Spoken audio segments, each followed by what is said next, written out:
తెనాలి మారీసుపేటలోని శ్రీ కోదండ రామస్వామి వారి దేవస్థానంలో ధనుర్మాస ఉత్సవాలు ఎంతో ఘనంగా జరుగుతున్నాయి. భక్తులు శ్రీ గోద అమ్మవారికి సారె సమర్పించి గ్రామోత్సవం నిర్వహించారు. స్థానిక మారీసుపేటలో వేంచేసి ఉన్న శ్రీ కోదండరామస్వామి వారి దేవస్థానంలో ధనుర్మాసం సందర్భంగా శ్రీకృష్ణ స్వామి వారితో కొలువై ఉన్న గోదాదేవికి గురువారం సారె సమర్పించారు. దుర్గా పూర్ణకుమారి భవానీ మండల సభ్యులచే అమ్మవారికి సారె సమర్పణ కార్యక్రమం భక్తి శ్రద్ధలతో జరిగింది. అనంతరం ధర్మకర్తలతో స్వామివారిని గ్రామోత్సవానికి తీసుకువెళ్లారు. గ్రామోత్సవంలో భక్తులు విశేష సంఖ్యలో పాల్గొన్నారు. అలాగే రానున్న ముక్కోటి ఏకాదశికి దేవస్థానంలో ఉత్తర ద్వార దర్శనం ఏర్పాటు చేసి స్వామివారిని విశేషంగా అలంకరిస్తామని ధర్మకర్తల మండలి తెలియజేశారు.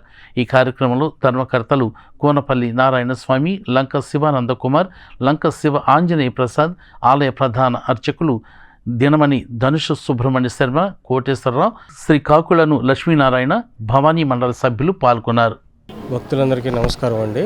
స్థానిక మారీసుపేటలో వేంచేసి ఉన్న శ్రీ రామభక్త అప్పల స్వామిగా ప్రసిద్ధిగాంచిన శ్రీ కోదండరామస్వామి వారి దేవస్థానంలో ధనుర్మాసం సందర్భంగా శ్రీ దుర్గా పూర్ణకుమారి గారి భవగ్ని మండల సభ్యులు చేత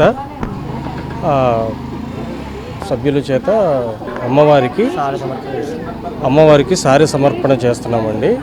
అలాగే రాబో జనవరి 10వ తారీఖున ముక్కోటి ఏకాదశి రోజు ఉత్తర ద్వార దర్శనం ఏర్పాటు చేస్తున్నాం. భక్తులందరూ వచ్చి స్వామివారిని దర్శనం చేసుకొని స్వామివారి కృపకు పాత్రులు కాగలరు. అలాగే ప్రసాదాలు స్వీకరించగలరని